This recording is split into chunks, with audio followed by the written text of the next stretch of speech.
આપણા સ્વરૂપને જ ભૂલી ગયા છે અને એટલા માટે તો આપ શ્રી મહાપ્રભુજીને અહીંયા ભૂતલ ઉપર પધારવું પડ્યું સાહેબ, આપણા માટે જ ધક્કો ખાધો. આચાર્યોને આટલો શ્રમ લેવો પડ્યો આપણા માટે, પણ હજી એ સમય છે જો સમજી જાય તો. આટલું સમજાવે છે આચાર્યો, છતાંય આપણે હજી સમજવામાં નથી સમજતા. શેના માટે અહીંયા આવ્યા છીએ થોડોક તો વિચાર કરીએ. બધું કરો, ખાઓ પીઓ, આનંદ કરો, સંસારમાં રહ્યો, એમાં કોઈ આચાર્યોએ ના નથી પાડી, પણ એની સમ્યક અમુક અવસ્થાઓ છે, એના પ્રમાણ છે. એ પ્રમાણને આપણે ભૂલી ગયા છીએ. આજે ભૌતિક વાત તરફ આપણી આંધળી દોડ છે અને એટલે હેરાન થવાના. થોડીક સમ્યક અવસ્થામાં જીવીએ તો પ્રભુ કૃપા કરશે જરૂર. એ તો કૃપાળુ જ છે, એ કૃપા કરવા માટે જ બિરાજે છે. પણ આપણો ખોબો હશે એટલી કૃપા થશે ભાઈ. જેવડો ખોબો જેટલી આપણી લાયકાત. તો આ દ્વિતીય સ્કંદે સાધન લીલા છે અને સાધનની બહુ જરૂર પડે. અહીંથી તાલાડા જવું હોય તો સાધનમાં બેસવું પડે ને. રિક્ષામાં બેસો, મોટરમાં બેસો કે બસમાં બેસો, એને શું કહેવાય? સાધન કહીએ ને આપણે. પણ તાલાળા જઈએ ને પછી ઈ સાધનનો ત્યાગ કરી દેવો જોઈએ. તાલાળા પહોંચીને તો સાધનનો ત્યાગ કરવો પડે કે નહીં? કે ત્યાં જઈને બેઠા રહીએ મોટરમાં? ત્યાં તો નીચે ઉતરવું જ પડે. નીચે ઉતરવાની તૈયારી રાખવાની કાયમી માટે. પણ આપણે એવા અજ્ઞાની છીએ કે આ સાધનને સર્વોપરી માની લીધું. આ સાધન શેના માટે છે? જૈનમાં ત્યાંથી આપણી યાત્રા શરૂ થાય, અંતે પ્રભુને આપણે મળવા માટે આ સાધનનો ઉપયોગ કરીએ છીએ. આ સાધન ભક્તિ કરવા માટે મળ્યું છે, પણ આપણે એને અંતિમ સત્ય માની લઈએ છીએ. બસ એમાં જ મોહ થાય છે, એને જ લાડ લડાવીએ રાખીએ. દિવસમાં 3 વાર હમું નમું કરી રાખીએ અને એમાં ને એમાં અંતે આપણી ગતિ થઈ જાય. એટલે પછી શંકરાચાર્યજી લખે છે, પુનરપી જનનમ પુનરપી મરણમ પુનરપી જનની જઠરે શયનમ. ફરી મનુષ્ય જન્મ મળે અથવા તો 84 લાખ યોનિમાં સતત આટા મારે રાખીએ.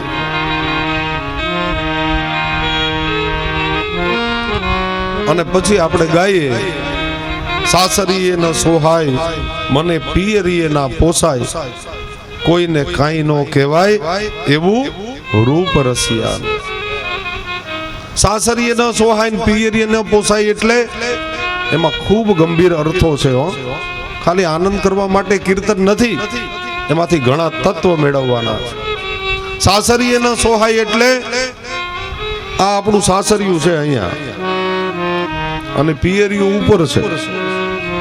પણ આ જીવ એવો અભાગી છે, થોડી વાર સાસરે આવે ને વળી પિયરીએ થી સાસરે 84 લાખ યોનીમાં આમ આટા જ માયરે રાખીએ છીએ. એને ક્યાંય પોસાતું નથી, પ્રભુ અપનાવતા નથી અને પોતે પ્રભુને શરણમાં જઈ શકતો નથી. એટલે મહાત્માઓ લખે, સાસરીએ ન સોહાય મને પિયરીએ ના પોસાય, કોઈને કાંઈ ના કહેવાય એવું રૂપ રસિયા. આ જીવને ક્યાંય ગોઠતું નથી સાહેબ.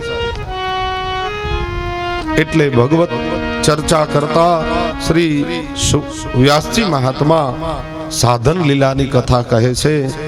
હવે સુખદેવજી મહારાજ પદ્માસન વાળીને બેસી ગયા. અહીંથી પરીક્ષિત અને સુખદેવજી મહારાજનો સંવાદ શરૂ થાય છે. પરિપ્રશ્નેન સેવિતા, આમાં પ્રશ્નો જ પૂછાયા છે. હવે એક પ્રશ્ન પરીક્ષિત રાજા પૂછે છે અને સુખદેવજી મહારાજ એના જવાબ આપે. પેલો જ પ્રશ્ન કર્યો છે, શ્રી શુકવાચ વર્યાને સતે પ્રશ્ન ઉપકારાયતે યતઃ આત્મવિદ સંમતઃ પુંસામ ક્ષોતવ્યાદિસુ યપરા. પરીક્ષિત મહારાજનો પહેલો જ પ્રશ્ન છે. જો પરીક્ષિતે પોતાના માટે નથી પૂછ્યો, આપણા બધાય માટે પ્રશ્ન કર્યો છે. શું છે પ્રશ્ન? કે હે ગુરુદેવ, તમે મને પહેલા વહેલા એ બતાવો કે મૃત્યુ કાળ જ્યારે નજીક આવે, મૃત્યુ કાળ જ્યારે નજીક આવે, મૃત્યુ આવવાનું જ છે ને બધાને. આટલું જ આપણે સાચું બોલીએ છીએ, બાકી તો બધું હવે જોયા જેવું. મરી જવું છે એક જ વાત સત્ય બોલીએ છીએ, કારણ કે શાશ્વત સત્ય છે. મૃત્યુ આવવાનું જ છે એક દિવસ. એ લખી રાખવા જેવી બાબત છે. ક્યારે આવશે એ નક્કી નથી, અને ખબર નથી એટલે જ આનંદથી જીવીએ છીએ. બાકી કહી દે 15 દી પછી છે, પછી જો ઢાળો કેવો ભાવે છે. ભાવે જલ લેવાની ઈચ્છા ના થાય સાહેબ, ગળા મંડે સુકાવા. એ ખબર નથી એટલે આનંદ છે, એનો જ આનંદ છે.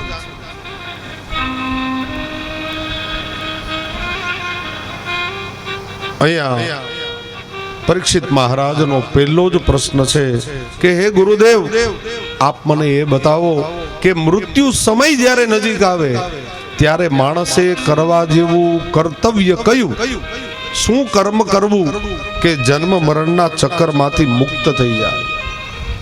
અને એ વખતે ગુરુદેવ સુખદેવજી મહારાજ એને જવાબ આપે છે, હે બેટા પરીક્ષિત,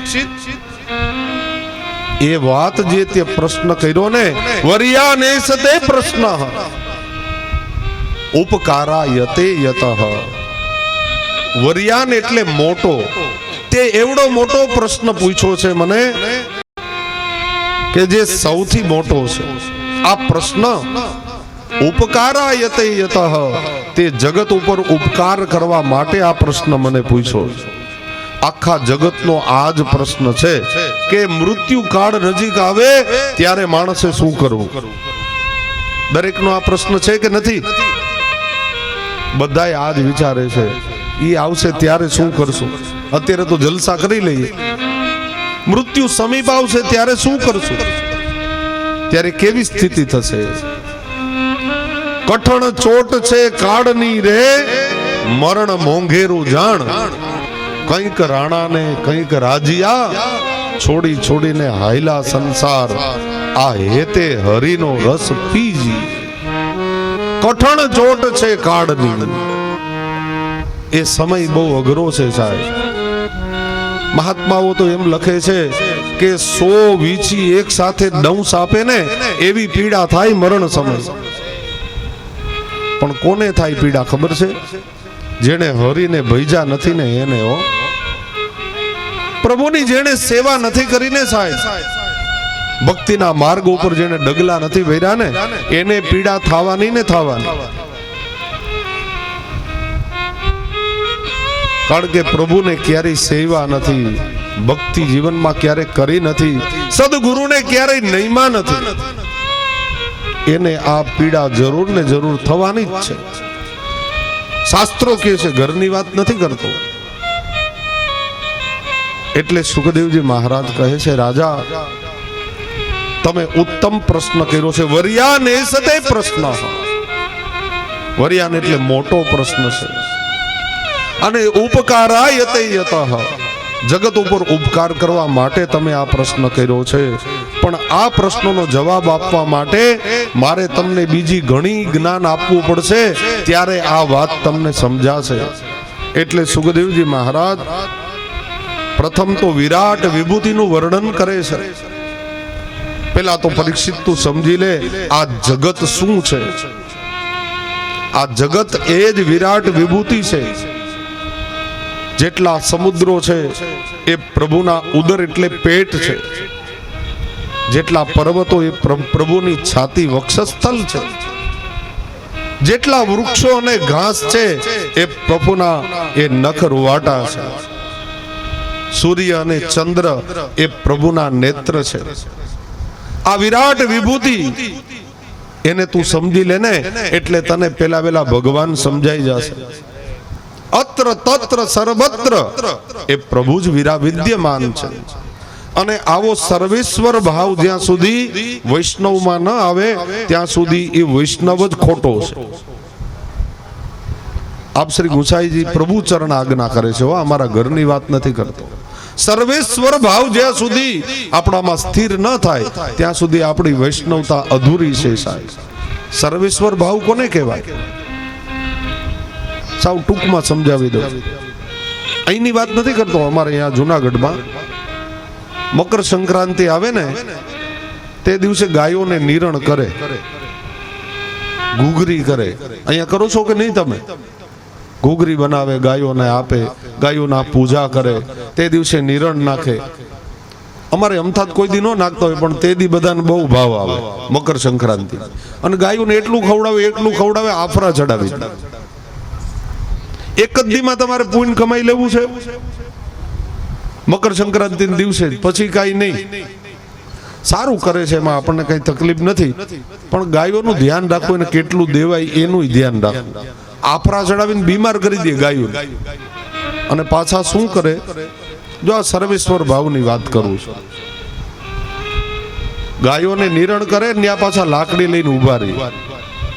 એમાં ભૂલમાં જો કોઈ બકરી ગરી ગઈ તો બકરીનો વારો પાડી દે. સમજાય છે ને મારી વાત? એટલે તને ગાયમાં જ ભગવાન દેખાય છે, બકરીમાં નહીં.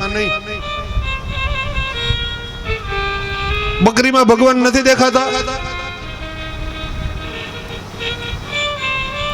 ગાયનું સર્જન જેને કર્યું એને જ બકરીનું કર્યું છે. સાહેબ, ગૌ માતા આપણા માટે વિશેષ છે, એમાં મારી ના નથી. ગાયોની સેવા જરૂર કરવી જોઈએ, પણ ઓલી બકરી બે તૈણા એમાંથી ખાઈ જાય તો તમને તકલીફ શું છે? એ બકરી પ્રભુની જ કૃતિ છે. એમાં પણ એ જ આત્મા વિલસિત છે, એમાં પણ એ જ ભગવાન છે જે ગાયમાં છે. ગાયમાં દેવતાઓ વિશેષ રીતે વિદ્યમાન છે, એટલે આપણે એની વધારે સેવા કરીએ. પણ બકરીને ખાવા નહીં દેવાનું, એને ભાઠા મારવા. આવો વાદ જ્યારે આપણા હૃદયમાં આવે ત્યારે સમજવું કે હજી આપણે વૈષ્ણવ નથી થયા. તમને બકરીમાં એ જ ભગવાન દેખાવો જોઈએ અને ગાયમાં એ જ ભગવાન દેખાવો જોઈએ. તમારા ઘરમાં રહેતા તમામ વ્યક્તિઓમાં તમને પરમાત્માનું દર્શન થવું જોઈએ. જો ન થાય ત્યાં સુધી સમજી લેવું કે આપણે હજી પૂરેપૂરા વૈષ્ણવ નથી. આ સર્વેશ્વર ભાવ છે આ આચાર્ય ચરણનો. આ સર્વેશ્વર ભાવ આવવો જોશે ત્યારે આપણે વૈષ્ણવ સાચા. અને મર્યાદા ભક્ત નરસિંહ મહેતા તો ત્યાં સુધી કહે છે, વૈષ્ણવ જન તો તેને કહીએ જે પીડ પરાઈ જાણે રે. વૈષ્ણવ જન તો તેને કહીએ જે પીડ પરાઈ જાણે રે. પર દુખે ઉપકાર કરે તો એ મન અભિમાન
આચાર્ય શરણ ગુસાઈજી પ્રભુ રોજ સેવા માટે પધારતા હતા ગિરિરાજજી સિદ્ધાર્થજી બાવા.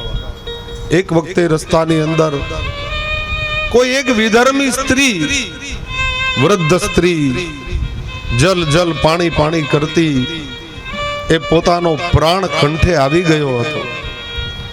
પ્રભુ ચરણની સાથે બે વ્યક્તિઓ પણ બિરાજતા હતા, સાથે જતા હતા. આચાર્ય ચરણ પ્રભુ ચરણ શ્રી ગુસાઈજી અશ્વ ઉપર ઘોડા ઉપર બિરાજતા હતા. પ્રભુની સેવા માટે મંગલ ભોગ ધરવા માટે જતા હતા. પણ પેલી વિધર્મી સ્ત્રી એ પાણી માટે ટળવડતી હતી. આચાર્ય ચરણ પ્રભુ ચરણે કહ્યું, જાઓ તપાસ કરો કોણ છે આ, કડશે છે શું કામ? જલગરિયા ભીતરિયાજી સાથે હતા. જઈને જોયું, પેલી સ્ત્રી તો છેલ્લા શ્વાસ લેતી હતી. પ્રભુ ચરણને આવીને કહ્યું, જે કૃપાનાથ, એ તો છેલ્લા શ્વાસ લે છે. લાગે છે કે એને 3 દિવસથી જલ નથી મળ્યું. એને પાણીની જરૂર છે, જલની જરૂર છે. પ્રભુ ચરણ કહે તો એને પીવડાવો. આપણા પાસે જલ જારીજી બિરાજે પ્રભુને ધરવા માટે. અરે પ્રભુ પણ એ તો વિધર્મી છે. આપણી જલ જારી છુવાઈ જાય તો પ્રભુને શું ધરશું? એ વખતે પ્રભુ ચરણે આજ્ઞા કરી, સૌથી મોટામાં મોટો ધર્મ કોઈ હોય તો એ માનવ ધર્મ છે સાહેબ. જાઓ એને તમે શ્રીનાથજી બાવાને ધરવાની જે જારીજી છે એનું જલ આપો. જારી તો બીજી આવી જશે, એનો જીવ બીજો નહીં આવે. અને પ્રભુને ધરવાના જારીજી માંથી એ કુબડીને જલ પીવડાયું, એનો જીવ બચાવ્યો. આમાંથી આપણે કંઈક શીખવાનું છે સાહેબ. પ્રભુ ચરણે જો આવી આજ્ઞા કરી શકતા હોય તો મારે ને તમારે કંઈક સુધરવાની જરૂર છે. જારીજી તો બીજાય આવી જશે, એનો જીવ પાછો આવશે. અને આપણે તો ગાય અને બકરીમાં ભેદ જોઈએ છીએ. આ ભેદ જ્યાં સુધી નહીં મટે ત્યાં સુધી પ્રભુની કૃપા કેવી રીતે થાય? આ સાચો ભગવદી જીવ છે જે સકલ લોકમાં સૌને વંદે, નિંદા ન કરે કેની રે. આપણે તો આમાંય ભેદ જોઈએ છીએ. માફ કરજો કઈ કહેવાય જાય તો મારાથી. તમારે ત્યાં કયું સ્વરૂપ બિરાજે છે? તો કે અમારે ત્યાં તો ગોવર્ધનનાથજી બિરાજે. અમારે તો સ્વરૂપ સેવા બિરાજે એટલે અમે મોટા. અમારે સખડી ભોગમાં બિરાજે છે અને અમારે તો અનસખડી ભોગમાં બિરાજે એટલે તમે નાના ને અમે મોટા. આવું હોય ભાઈ? ગોવર્ધનનાથજી મિશ્રી ભોગ અને જારીજી ધરતા હોતો એ જ સેવાનો ક્રમ છે, એ જ કૃપાનાથ બિરાજે છે. અને સખડી ભોગ બિરાજતા હોય ને તો એ જ કૃપા બિરાજે છે સાહેબ. એમાં ભેદ ન જોતા. એમાં મોટા નાના કાંઈ છે નહીં. આવું મનમાં હોય તો કાઢી નાખજો. સખડી ભોગમાં બિરાજતા હોય એટલે મોટા એમ, અને મિશ્રી ભોગમાં બિરાજતા હોય નાના. સ્વરૂપ તો એ જ વિલસે છે સાહેબ. આવા ભેદ મગજમાંથી કાઢી નાખ. એ તો જેવી ગુરુ ઘરની આજ્ઞા અને જેવી પ્રભુની આપણા ઉપર કૃપા, આપણા જેટલું ભાગ્યમાં હોય એટલું જ પ્રભુ સ્વીકાર છે. પણ મિશ્રી ભોગ ધરે એટલે નાના નથી થઈ જતા. નાના મોટા ને એવું કઈ છે જ નહીં. એમાં આપણે ઊભું કર્યું હોય તો ભલે. આવું મગજમાં જ કાઢી નાખ. એક જાહેરાત, GJ9BB 8012 એ નંબરની ગાડી રસ્તામાં છે. મહેરબાની કરીને ત્યાંથી હટાવી દો. GJ11CH 7774 નંબરની ગાડી રસ્તામાં છે, હટાવી દો. GJ01HD 8918 એટલે 8918 એ નંબરની ગાડી પણ ઝડપથી હટાવો. 4 વ્હીલ પાર્કિંગ સામે રાખેલું જ છે, ત્યાં તમારી ગાડીઓ પાર્ક કરો. આ બધી ગાડીઓ રસ્તામાં નડે છે ભાઈ. ઊભા થઈને ઝડપથી તમારી ગાડી એક બાજુ પધરાવો. AC12 નંબરની ગાડી, 7774 નંબરની ગાડી અને 8918 નંબરની ગાડી ઝડપથી હટાવો. પાર્કિંગની વ્યવસ્થા છે જ, સામે ક્યાંય રાખી છે, ત્યાં તમારી ગાડીઓ પાર્ક કરો એટલે કોઈને નડે નહીં ભાઈ, આટલી વિનંતી. તો અહીંયા શ્રી સુખદેવજી મહારાજ આ દ્વિતીય સ્કંદની શરૂઆત વ અક્ષરથી કરી છે. જો પહેલા સ્કંદની શરૂઆત જ અક્ષરથી થઈ, આ બધી વર્ણમાલા છે, જ અક્ષર છે ને એને દગ્ધાક્ષર કીધો છે આપણી વ્યાકરણ. એ દગ્ધાક્ષર છે, બાળવા વાળો છે. અને અહીંયા વ અક્ષરથી શરૂ થયો આ દ્વિતીય સ્કંદ. વ અક્ષર એને અમૃત બીજાત્મક શબ્દ કહેવામાં આવે છે, અક્ષર કહેવામાં આવે. એ અમૃત વાચક છે, જેમાંથી અમૃત પ્રાપ્ત થાય. તો વ અક્ષરથી શું કામ શરૂ કર્યું સુખદેવજી મહારાજે? વર્યાને સતે પ્રશ્ન. એ એટલા માટે શરૂ કર્યું કે પરીક્ષિતને વિષનો ભય છે ને 7મે દિવસે તક્ષક નાગ કરડવાનો. તો વિષની સામે શું મુકાય તો એનો નાશ થાય? વિષની સામે, ઝેરની સામે હંમેશા અમૃત જ મૂકવું પડે. એટલે અમૃત વાચક શબ્દથી આ દ્વિતીય સ્કંદની મહાત્મા શરૂઆત કરી. તો જ ઝેરનું એ સમન થાય. પરીક્ષિત રાજાને સર્વેશ્વરવાદની વાત કરી કે આખું જગત એ પ્રભુમય છે, જ્યાં જ્યાં નજર મારી ઠરે યાદી ભરી છે આપની. મૂળ તો કલાપીનું છે આ, એ તો પોતાના પ્રિયતમા માટે બોલેલા છે, પણ અહીંયા હું તો મારા પ્રીતમ માટે બોલું છું. જ્યાં જ્યાં નજર મારી ઠરે યાદી ભરી છે આપની. જ્યાં જ્યાં તમારી નજર જળે જાય ને ભાઈ, ત્યાં ત્યાં તમને પરમાત્માનું દર્શન થવું જોઈએ, તો તમે વૈષ્ણવ સાચા. આમાં ભગવાન છે ને આમાં નથી, એ વાદ આપણામાં ન આવે. સર્વેશ્વર વાદ આવે ત્યારે વૈષ્ણવતા સિદ્ધ થાય. આ તરફ સુખદેવજી મહારાજ પરીક્ષિતજીને કહે છે, બેટા આ છે વિરાટ વિભૂતિ. સંસાર એ અસાર છે, મૃત્યુ નિશ્ચિત છે. એટલે રાજાને સુખદેવજી મહારાજ 9 પ્રકારની પેલા ભક્તિ આપે છે. પ્રથમ જ 9દા ભક્તિનું દાન આપે. શ્રવણમ કીર્તનમ. તમે અત્યારે જે શ્રવણ કરો એ પહેલા નંબરની ભક્તિ છે સાહેબ. પછી કીર્તન કરવું, રાત્રે કીર્તનો કરીએ એ પણ ભક્તિ છે પ્રભુની. કદાચ તમે સ્વરૂપ સેવા પધરાવીને સેવા ન કરી શકો, કોઈ વાંધો નહીં, તમે કીર્તન ભક્તિ કરો, તમે શ્રવણ ભક્તિ કરો. અને આપ શ્રી મહાપ્રભુજી આજ્ઞા કરે છે, અવસર હોય, પ્રભુ સન્મુખ બિરાજતા હોય ત્યારે સેવા કરો, અને પ્રભુ અનઅવસર થાય ત્યારે પ્રભુનું કીર્તન કરો. આજ આપણા વૈષ્ણવો માટે કલ્યાણકારી. કીર્તન એ પણ એક ભક્તિ છે, નર્તન એ પણ એક ભક્તિ છે. અહીંયા કોઈ કીર્તન બોલાઈને ઊભા થઈને તમે રાસ લ્યો કે પ્રભુની સામે નૃત્ય કરો તો એ એક ભક્તિ છે સાહેબ. માં તો બહુ નાચીએ છીએ. નાચો છો કે નહીં તમે બધા ડીજે માં?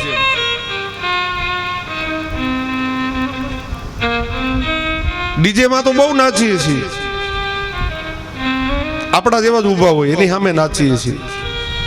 એની કરતા વિનંતી કરું, આ પ્રભુની સામે નાચી લેજો. જન્મ જન્મના ચક્કરમાંથી બહાર કાઢી નાખશે એ આ પ્રભુની કૃપા છે સાહેબ.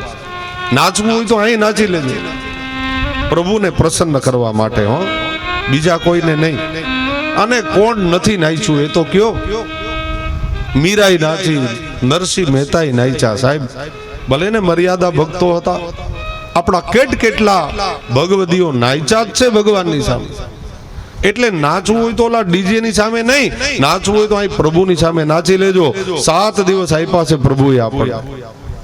કોઈ મનથી નર્તન કરે, કોઈ આત્માથી કરે, કોઈ પ્રત્યક્ષ કદાચ ઊભા થઈને નાચી લે તો એમાં કાંઈ ખોટું નથી, પ્રભુ રાજી થશે. ઓલા 2% ની સામે હું નાચવું? નાચવું હોય તો પ્રભુની સામે નાચવું, કે જે જન્મ મરણ માંથી મને તમને મુક્ત કરી દે. એ જ નર્તન સાચું છે.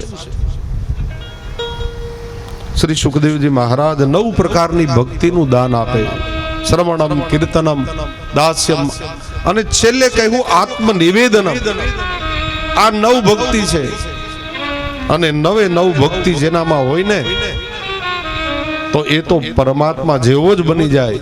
પણ સબરીજીને પણ નવ ભક્તિ આપી છે રામચરિતમાનસમાં અને કહ્યું દેવી સબરીજી હે માં આ નવ માંથી એક ભક્તિ પણ જેનામાં હોય ને એ મને અત્યંત પ્રિય લાગે. એકાદ ભક્તિ હોય તોય ભગવાનને આપણે પ્રિય થઈ શકીએ, પણ નવ માંથી એકાદી તો હોવી જોઈએ. હો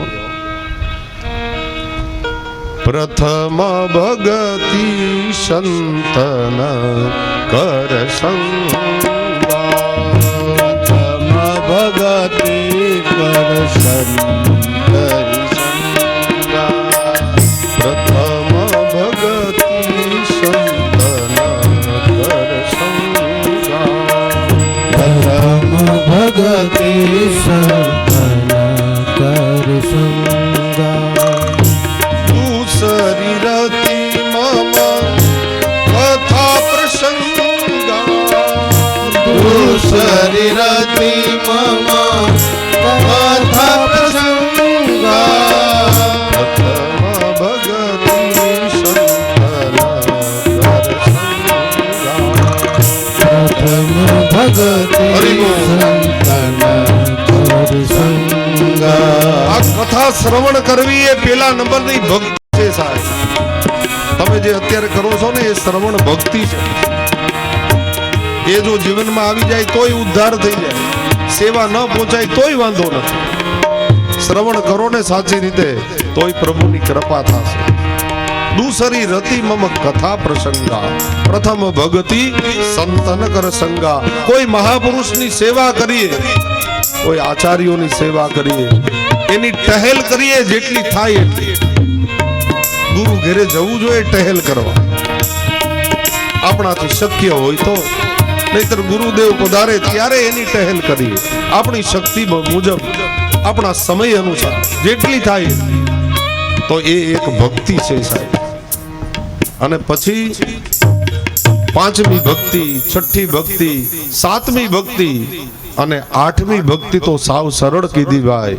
આઠ વજતા લાભ સંતોષા, આઠ વજતા લાભ સંતોષા, આઠ વજતા લાભ સંતોષા, આઠ વજતા લાભ સંતોષા. જે કાંઈ જીવનમાં મળે એમાં સંતોષ રાખવો એ આઠમા નંબરની ભક્તિ છે.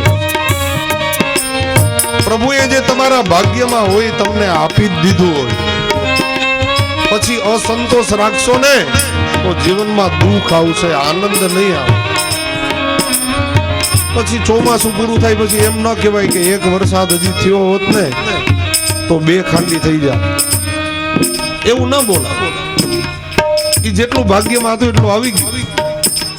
પ્રભુને દોષ ન દેવાય, એ વૈષ્ણવતા નથી સાહેબ. એ જે વરસાદ થવાનો હતો એ થઈ ગયો. પછી એમ ન બોલાય કે એકાદ વરસાદ થયો તો બે ખાંડી થઈ જાય. ભાઈ દોઢ ખાંડી થઈ એ ક્યાં ઓછી છે? દોઢ તો થઈ ને. દુષ્કાળ પડ્યો હોત તો ક્યાં કઈ થવાની વાત જ હતી. તો પ્રભુએ કેટલી કૃપા કરીને દોઢ ખાંડીએ તો પુગાડી દીધું ને ભાઈ. તો એમાં સંતોષ રાખો. અનાયાસે જે પ્રાપ્ત થાય ને પ્રભુ તરફથી એ તમારા ભાગ્યનું હશે એટલું જ તમને પ્રાપ્ત થશે સાહેબ. ભાગ્યથી પહેલા અને સમયથી પછી કોઈને ક્યારેય કાંઈ પ્રાપ્ત થતું નથી. અને જે મળે એમાં સંતોષ રાખીને આનંદ માણો. પણ આજના લોકોને કોણ જાણે કેમ કઈ સંતોષ જ નથી થતો. જેટલું મળે એટલું એમાં ઓછું જ પડે છે. એમ નથી વિચારતા કે આપણા ખર્ચા વધી ગયા છે. આજથી 40 વર્ષ પહેલા કઈ ઘટતું જ નહોતું ને હવે બધું ઘટે જ છે. કારણ કે આપણા ખર્ચા વધી ગયા છે સાહેબ. બે તો મોટર કાર ઘરમાં હોય, 5 7 તો મોબાઈલ હોય, એના રિચાર્જ કરાવી લ્યો ને એટલામાં નાના માણસોના આખા મહિનાનું દૂધ થઈ જતું હોય સાહેબ, લીલોતરી થઈ જતી હોય. તમારા રિચાર્જમાં ગરીબ માણસનું ઘર ચાલી જાય. આટલું તો પરમાત્માએ આપ્યું તો વિશેષ હવે શું આપે? એટલે 8મા નંબરની ભક્તિ છે જથા લાભ સંતોષા, જે મળે એમાં સંતોષ રાખવો અને પ્રભુની કૃપા માનવી કે પ્રભુ તમે અમને ઘણું આપ્યું, એમાં સંતોષ રાખવો. અને 9મી ભક્તિ તો સાવ સરળ છે હો. નવમ સરળ સબ સંશયહીના, નવમ સરળ સંશયહીના, નવમ સરળ સબ સંશયહીના, નવમ સરળ સંશયહીના, સપને ही नहीं देखूं परदोषा, સપને હું નહીં દેખું પરદોષા. સ્વપ્નમાં પણ કોઈનો દોષ ન જોવો, એ 9મા પ્રકારની ભક્તિ છે. પણ આપણે એનાથી વિરુદ્ધ જ ધર્મમાં જીવીએ છીએ. રોજ ઉઠીને બીજાના દોષ જ જોઈએ છીએ. એ સૌથી મોટામાં મોટું પાપ કરીએ છીએ. નવમ સરળ સબ સંશયહીના, સપને ही नहीं દેખાવું પરદોષા. બીજાના દોષ સ્વપ્નમાં પણ ન જોવા, જોવા હોય તો આપણા દોષ જોવા કે આખા દિવસમાં મારાથી કેટલી ભૂલ થઈ. પણ આપણે તો બીજાના દોષ બતાવતા નવરા થઈએ તો આપણા જોઈએ ને. આ 9મા પ્રકારની ભક્તિ છે. થાય તો કરી લે, સ્વપ્નમાં કોઈના દોષ ન જોવા. આ 9માંથી એક પણ ભક્તિ સબરીજી જેના જીવનમાં હોય ને, રામ પ્રભુ કહે એ મને અત્યંત પ્રિય છે. તમારામાં તો 9 ભક્તિ છે. તમે તો આદ્ય શક્તિ છો. ભક્તિ 9 પ્રકારની ભક્તિ સુખદેવજી મહારાજ કહી અને એ કહે છે કે 9 ભક્તિ કરતા કરતા વિષયો એટલે કે સંસારમાંથી મનને ખેંચી અને પ્રભુમાં જ્યારે તમે બાંધી દો ત્યારે ઉપરામ ગતિની પ્રાપ્તિ થાય છે. અને સ્વધર્મનું પાલન સદૈવ કરવું. સ્વધર્મ એટલે ભગવદ ગીતામાં પણ લખ્યું, સ્વધર્મે નિધનમ શ્રેય પરધર્મો ભયાવહ. સ્વધર્મનું પાલન કરવું. તો સ્વધર્મ કયો? શ્રી કૃષ્ણ શરણમ મમ કરીએ એ સ્વધર્મ છે. એ સાંપ્રદાયિક ધર્મ છે ભાઈ. તમારો સ્વધર્મ કયો? ખેડૂતના દીકરાએ ખેતી કરવી એ સ્વધર્મ છે. બ્રાહ્મણના દીકરાએ કર્મકાંડ કરવું, પૂજા પાઠ કરવા, ભગવત ચર્ચા કરવી એ બ્રાહ્મણનું સ્વધર્મ છે. તમારો સ્વધર્મ કયો? જે આજે કોઈને ગમતી નથી એ ખેતી કરવી એ તમારો સ્વધર્મ છે સાહેબ. અને ભગવદ ગીતામાં લખ્યું, સ્વધર્મે નિધનમ શ્રેય પરધર્મો ભયાવહ. ભલે તમે વેપાર કરો, વાણિજ્ય કરો, ધંધા કરો, કારખાના કરો, એમાં ના નથી, પણ તમારો મૂળ સ્વધર્મ કયો? ખેતી કરવી એ. અને એ જ આજે કોઈને ગમતી નથી સાહેબ. આવું હાલશે? ભલે એમાં બધી તકલીફ છે, હું સમજુ છું. મજૂર નથી મળતા, હગા દીકરાથી વધારે મજૂરને હાચવવા પડે છે. આ બધું હું સમજુ છું. આટલા પૈસા આપવા છતાંય મજૂર વયા જાય. ખેતી કરવી થોડીક અઘરી થઈ ગઈ છે, હું બધું સમજુ છું. પણ છતાંય તમારો સ્વધર્મ એને આપણે સાચવવો જ પડશે સાહેબ. સ્વધર્મથી વિશેષ જગતમાં કાંઈ નથી. ખેતી એ તમારી ઓળખાણ છે. એટલે જમીનને, પૃથ્વીને આપણે માં કહીએ છીએ. આપણી માને ક્યાં મૂકવા જાશું એ કયો? ઘરવાળીને કદાચ રજા દઈ શકાય, પણ માને ક્યાંય મૂકવા જવાય? એ આપણી માં છે. એટલે વ્યાસપીઠ ઉપરથી આપ બધાને વિનંતી કરું છું, એમાં ખાસ યુવાન ભાઈઓ, બધી વેચીને શહેરમાં ન વયા જતા. એ આપણી માં છે. અને જેથી કોઈ જવાબ નહીં આપે ને સાહેબ, તેથી એ તમારું પેટ છે ને એ ખાલી નહીં રહેવાનું. એ તમને જમાડશે. આપણા પૂર્વજો, આપણા પરદાદાઓએ બહુ મહેનત કરીને તમને વારસામાં એ આપ્યું છે હો. નહીતર તો એને વેચીને મજા કરતા આવડતી હતી.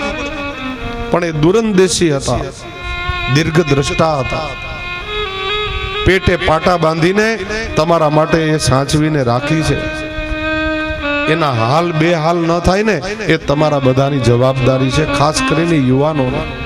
ભલે તમે ન કરો ખેતી, ભાગ્યું દઈને રાખો, કોઈ મજૂરી કામથી કરાવો, તમે ભલે ધંધા વેપાર કરતા હો, નોકરી કરતા હો, પણ એ આપણી માં છે, એને સાચવજો.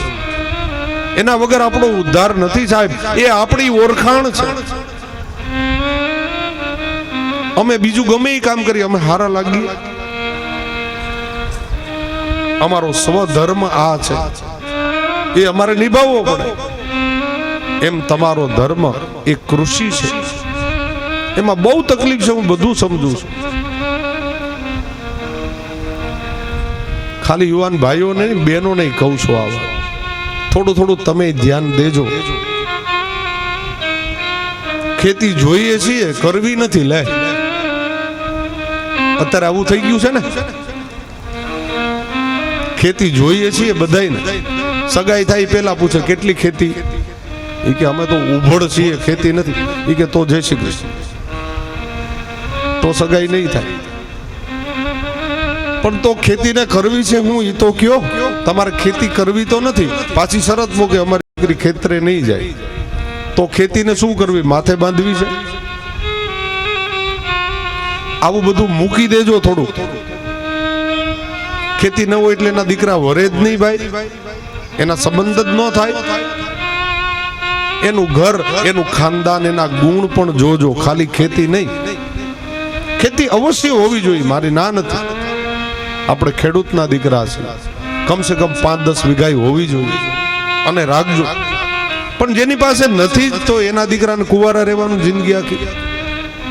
થોડીક બાંધછોડ કરતા શીખી જાજો. માતા પિતા બિચારા હેરાન થઈને આ દુનિયા છોડીને વયા જાય. ઘણાય તો દીકરાઓ પરણતા નથી. થોડુંક બાંધછોડ કરતા શીખી જાજો. પછી આપણી દીકરીઓ આવું મારે બોલાય નહીં, પણ બોલવું પડે છે. અન્ય જ્ઞાતિઓમાં જાય એના કરતા આપણા જ્ઞાતિના દીકરાઓને તમે પરણાવો તો શું તકલીફ છે? આજે આવું બહીને જ રાખે છે, છાપામાં સમાચારમાં વાંચીએ જ છીએ. આપણી જ્ઞાતિ છે ને એ આપણો ગંગાનો પ્રવાહ છે સાહેબ. આપણી દીકરીઓ અન્ય જ્ઞાતિમાં જાય એ જરાય શોભનીય નથી. થોડુંક બાંધછોડ કરીને સારું ખાનદાન હોય, સારા માવતર હોય તો ત્યાં દીકરી આપી દો. દરેકને કારખાના જોઈએ, દરેકને મોટી મોટી મોટરો જોઈએ, દરેકને કરોડો રૂપિયાની સંપત્તિ જોઈએ, તો બધાયને આવું હોય ભાઈ?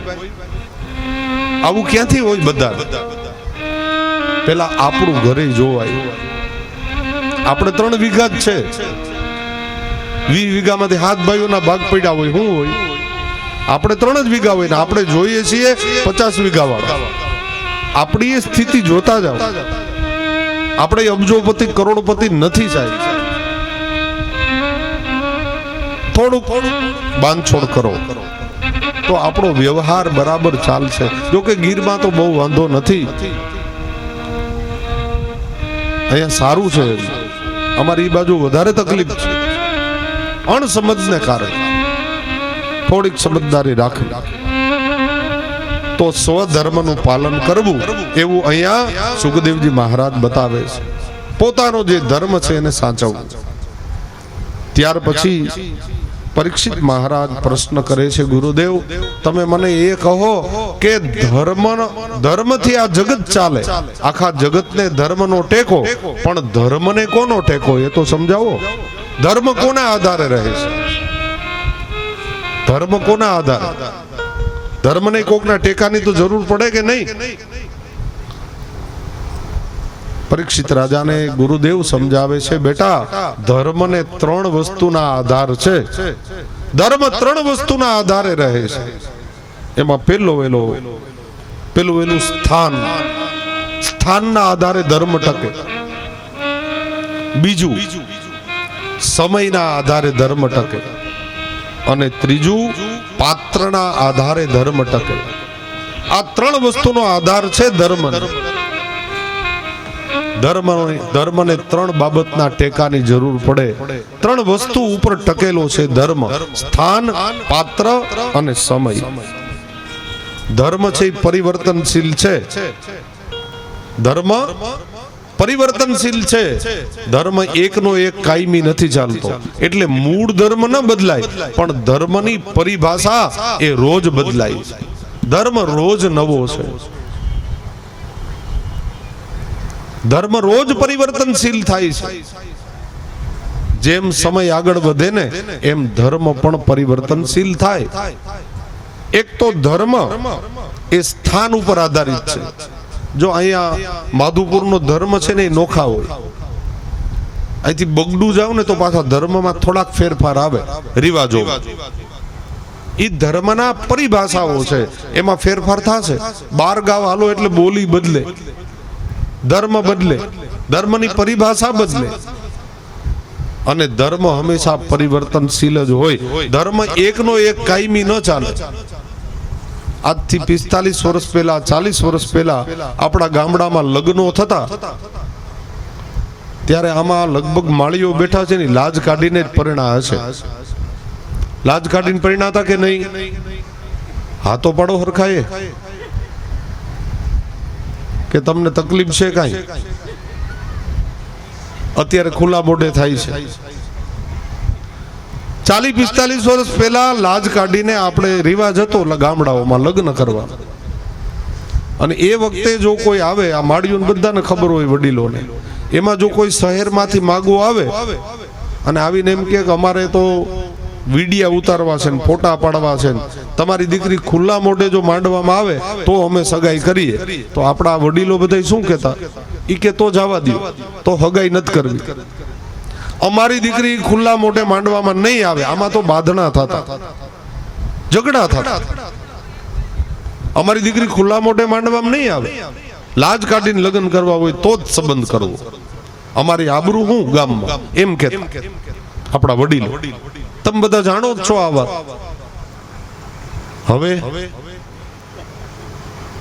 હવે હું બોલો,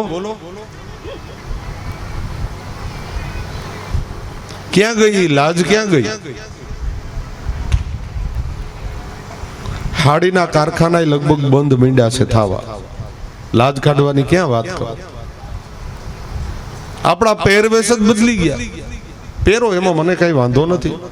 આપણી મર્યાદા અને સંસ્કૃતિ સચવાય એવા કપડાં જરૂર પહેરવા. સાડી જ પહેરવી એવો કોઈ આપણો આગ્રહ નથી. આપણી સંસ્કૃતિ ને આપણી મર્યાદા સચવાય એવા વસ્ત્ર જરૂર પહેરવા. આપણને સુંદર લાગવા જોઈએ અને મર્યાદા સચવાવી જોઈએ, એનું ધ્યાન રાખવા. બાકી તમે તો આધુનિક વસ્ત્ર પહેરો એમાં આપણને કોઈ તકલીફ નથી.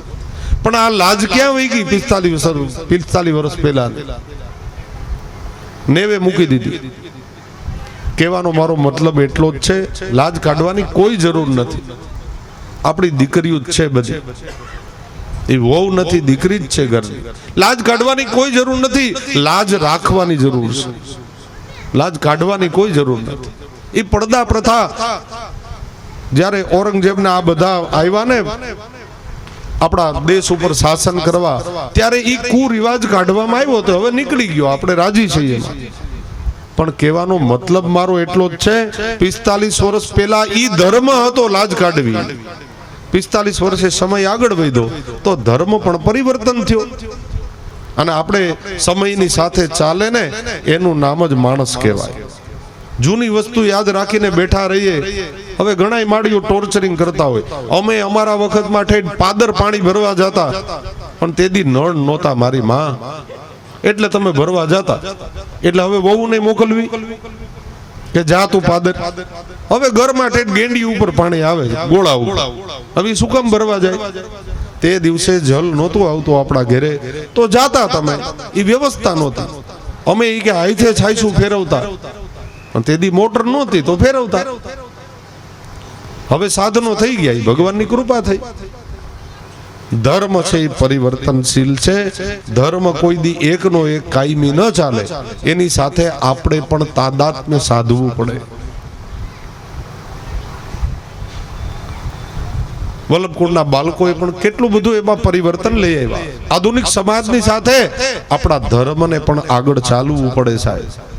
પેલા કુવાનું જલ ચાલતું, હવે કેમ બોરની આજ્ઞા આવી? અને મોટા મોટા શહેરમાં તો ટાંકાની આજ્ઞા છે. સુરતમાં મુંબઈમાં ક્યાં જલ ગોતવા જવું? તો આમાં મેંડમાં પણ ફેરફાર કરવા પડે સમય અને સંજોગોની સાથે સાહેબ. તો જ ધર્મ ટકે, નહીતર ધર્મ છે એ ટકે નહીં. ધર્મનો હાસ થાય. અને એટલા માટે ધર્મ છે એ સતત પરિવર્તનશીલ છે. સુખદેવજી મહારાજ કહે, રાજા, ધર્મ એ સ્થાન ઉપર ટકેલો છે, ધર્મ પાત્ર ઉપર ટકેલો છે, ધર્મ સમય ઉપર ટકેલો છે. જેવું સ્થાન એ પ્રકારનો ધર્મ. તમે સહરાના રણ ને એ બાજુ રણ પ્રદેશમાં જાઓ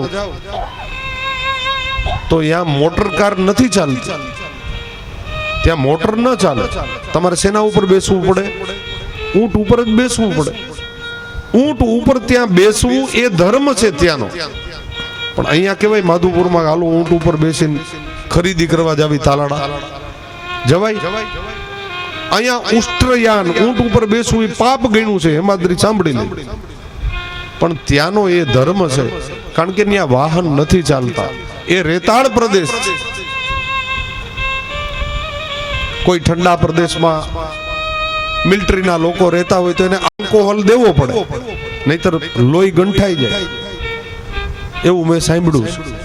એટલે એને આલ્કોહોલ આપવામાં આવે અમુક પ્રમાણમાં.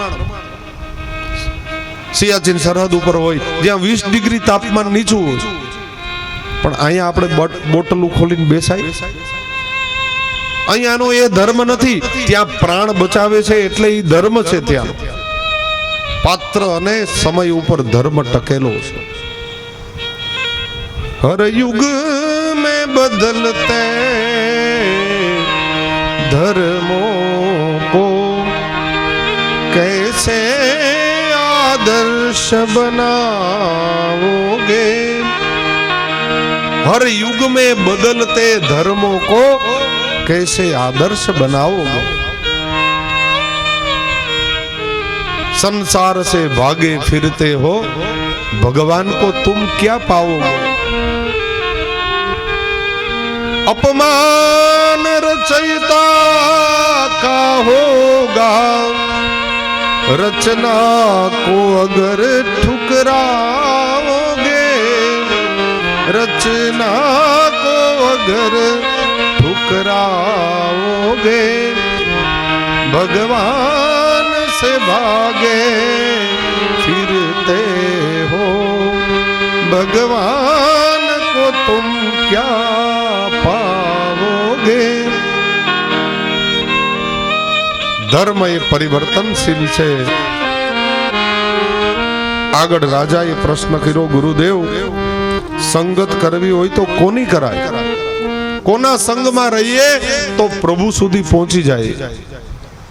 આચાર્યચરણ મહાપ્રભુજી પણ એ જ આજ્ઞા કરે છે શ્રી સુબોધિનીજીમાં કે ભગવદીઓએ વૈષ્ણવોએ અન્યનો સંગ ન કરવો. જે ભગવદીય છે, પ્રભુના જે પ્યારા ભક્તો છે ને, એના સંગમાં રહીએ ને ધીરે ધીરે ધીરે આપણી ચિત્ત વૃત્તિ નિર્મળ બને. ધીરે ધીરે પ્રભુના ચરણારવિંદમાં આપણું મન લાગે. જો એક દિવસમાં નહીં લાગી જાય હો. આ બધો યોગ શાસ્ત્ર છે જે મહાપ્રભુજી આપણને એ યોગ જ શીખડાયો છે. અષ્ટયામની સેવા એ શું છે ભાઈ? એ અષ્ટાંગ યોગ જ છે, પણ આપણને નથી સમજાતું. યશોદાજીએ જે ભાવથી સેવા કરી, અષ્ટયામ અષ્ટપ્રહરની સેવા, એ જ મેંડ આપણા ઉપર આપ શ્રી મહાપ્રભુજીએ પધરાવી. એક એક સેવાનો પ્રકાર એ અષ્ટમયામ યોગ જ છે. મંગલાથી લઈ અને શયન ભોગ સુધી, શયન આરતી સુધી, આ બધા અષ્ટાંગ યોગના પ્રકાર છે જે વેદની અંદર બતાવ્યા. એ વેદમાંથી ને ભગવદ્ ગીતામાંથી લઈને આપ શ્રી મહાપ્રભુજીએ એને શુદ્ધ સ્વરૂપ આપ્યું અને આપણા ઉપર એ મેંડ પધરાવી.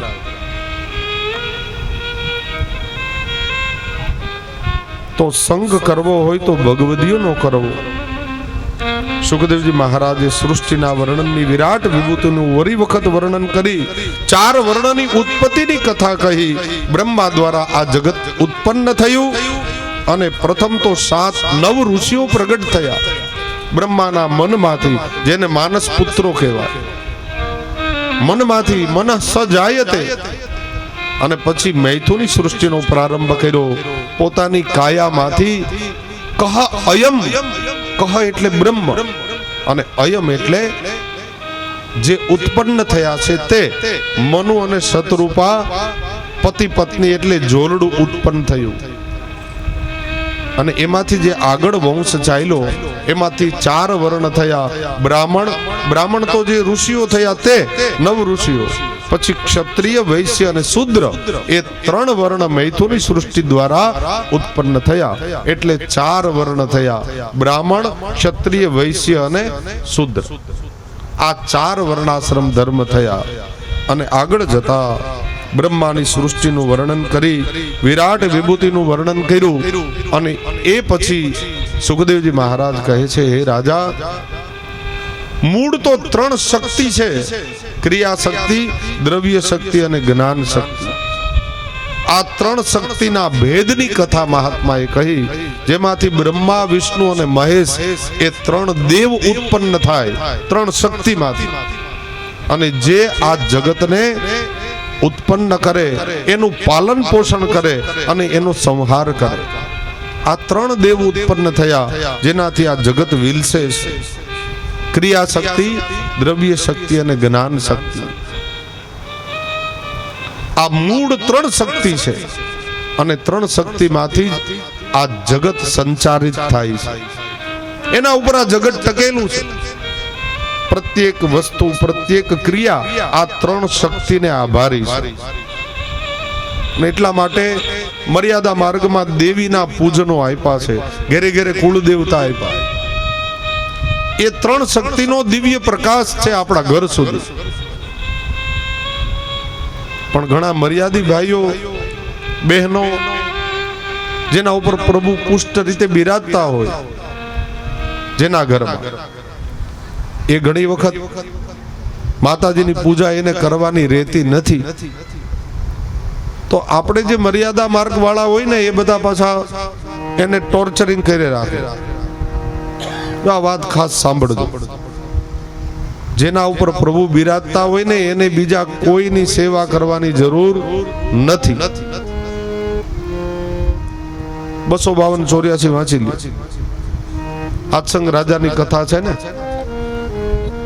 આગળ બીજા પણ એક રાજાનું નામ ભૂલી ગયો છું. એ દેવીની પૂજા કરતા હતા અને એ વખતે એમને એક ભગવદી વૈષ્ણવ આવીને કહ્યું, તમે આ કોની પૂજા કરો? તમે તો વૈષ્ણવ છો. બોલે, હું મારા કુળદેવીની પૂજા કરું. બોલે, તમારા કુળદેવી છે ને એ તો અમારા ભગવાનને ત્યાં પાણી ભરવા આવે છે.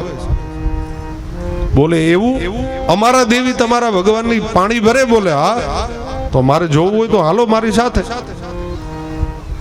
સાથે લઈ ગયા અને પ્રભુના, વિઠ્ઠલનાથજી પ્રભુના દરબારમાં પેલા તો કઈ દેખાડ્યું નહીં. પ્રભુ એને દિવ્ય દ્રષ્ટિ આપી. વિઠ્ઠલનાથજી પ્રભુ સન્મુખ કર્યા અને પ્રભુનો વૈભવ જોયો. કેટલીય દેવીઓ પ્રભુના જલ ભરી ભરીને આવતા હતા. રાજાએ જઈને કહ્યું, દેવી તમે અહીં જલ ભરો? બોલે, હા. પ્રભુના અમે તો સેવક છીએ. કૃષ્ણસ્તુ ભગવાન સ્વયં. જેના ઉપર પ્રભુ બિરાજતા હોય ને એને અન્ય કોઈ દેવની સેવા પૂજા કરવાની જરૂર નથી.